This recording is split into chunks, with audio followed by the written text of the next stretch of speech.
बंगाल में अडानी की एंट्री ने हर किसी को आश्चर्यचकित कर दिया है कि अब बंगाल की तस्वीर कैसी होगी।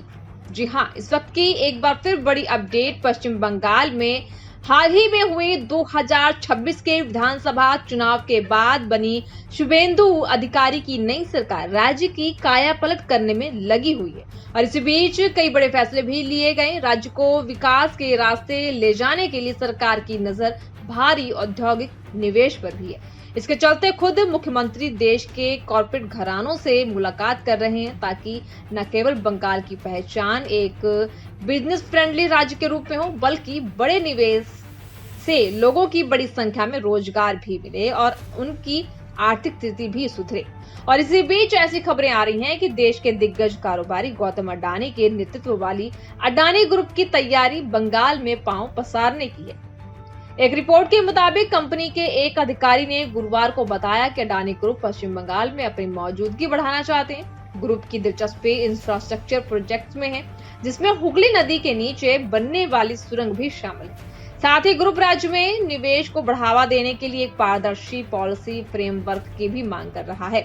हुगली नदी के नीचे जो टनल बनने वाला है उसके बारे में जानकारी भी दी गई है। अडानी ग्रुप के अधिकारी ने पीटीआई को बताया कि कोलकाता में ट्रैफिक की बहुत समस्या रहती है, जिसके चलते अडानी ग्रुप कोलकाता शहर को सीधे नेशनल हाईवे से जोड़ने और भारी मालवाहक वाहनों को बिना जाम के निकलने के लिए हुगली नदी के नीचे अंडर रिवर प्रोजेक्ट पर काम करना चाहता है। उन्होंने बताया कि हम ऐसे प्रोजेक्ट में बहुत दिलचस्पी रखते हैं। उन्होंने आगे ये भी कहा कि ऐसी पहल बड़े पैमाने पर इंफ्रास्ट्रक्चर डेवलपमेंट करने में ग्रुप की मुख्य क्षमताओं के अनुरूप है। इसके साथ ही अडानी ग्रुप इन राज्यों के पावर जनरेशन और डिस्ट्रीब्यूशन नेटवर्क में निवेश का भी मूल्यांकन कर रहा है। उनका मानना है कि इस सेक्टर में निजी कंपनियों के आने से प्रतियोगिताएं बढ़ेंगी, जिससे बिजली की गुणवत्ता में सुधार होगा। इसके अलावा अडानी ग्रुप पहले ही कह चुका है कि वह राज्य में गहरे समुद्र वाले पोर्ट के मौके पर भी विचार करेगा। एक जानकारी के मुताबिक डीप सी पोर्ट एक अच्छा मौका है, लेकिन ऐसे बड़े प्रोजेक्ट के साथ कई चुनौतियां भी जुड़ी हुई हैं, जैसे एनवायरमेंट मंजूरी और केंद्र व राज्य के बीच अधिकार क्षेत्र में जुड़े हुए मुद्दे। तो इस वक्त की जो बड़ी अपडेट थी कि बंगाल की तस्वीर जो है अब कुछ अलग तरीके से दिखाई दे सकती है, क्योंकि पश्चिम बंगाल में अब अडानी ग्रुप की एंट्री जो है वो हो सकती है और अडानी ग्रुप की एंट्री ने हर किसी को हैरान भी कर दिया है। आपको क्या लगता है? अपने विचार कमेंट बॉक्स में जरूर बताएं।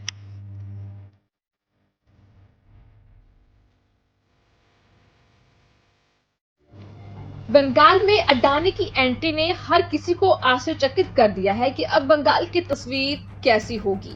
जी हां, इस वक्त की एक बार फिर बड़ी अपडेट। पश्चिम बंगाल में हाल ही में हुए 2026 के विधानसभा चुनाव के बाद बनी शुभेंदु अधिकारी की नई सरकार राज्य की काया पलट करने में लगी हुई है और इसी बीच कई बड़े फैसले भी लिए गए। राज्य को विकास के रास्ते ले जाने के लिए सरकार की नजर भारी औद्योगिक निवेश पर भी है। इसके चलते खुद मुख्यमंत्री देश के कॉर्पोरेट घरानों से मुलाकात कर रहे हैं ताकि न केवल बंगाल की पहचान एक बिजनेस फ्रेंडली राज्य के रूप में हो, बल्कि बड़े निवेश से लोगों की बड़ी संख्या में रोजगार भी मिले और उनकी आर्थिक स्थिति भी सुधरे।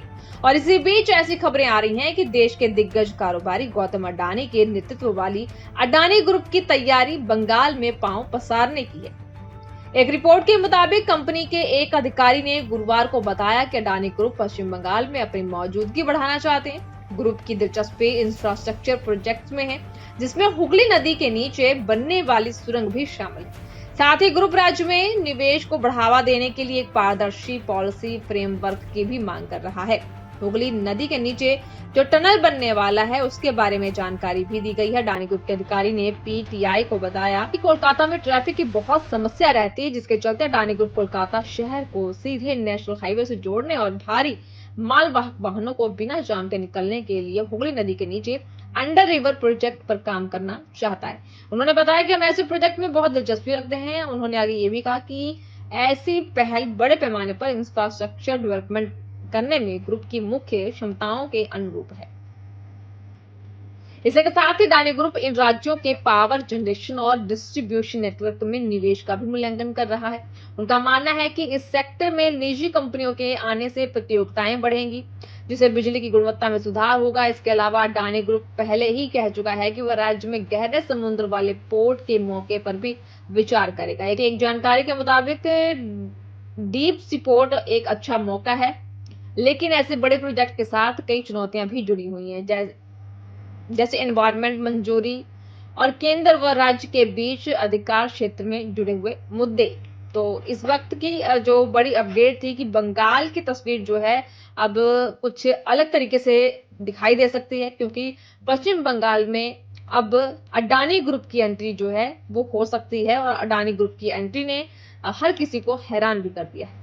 आपको क्या लगता है? अपने विचार कमेंट बॉक्स में जरूर बताएं।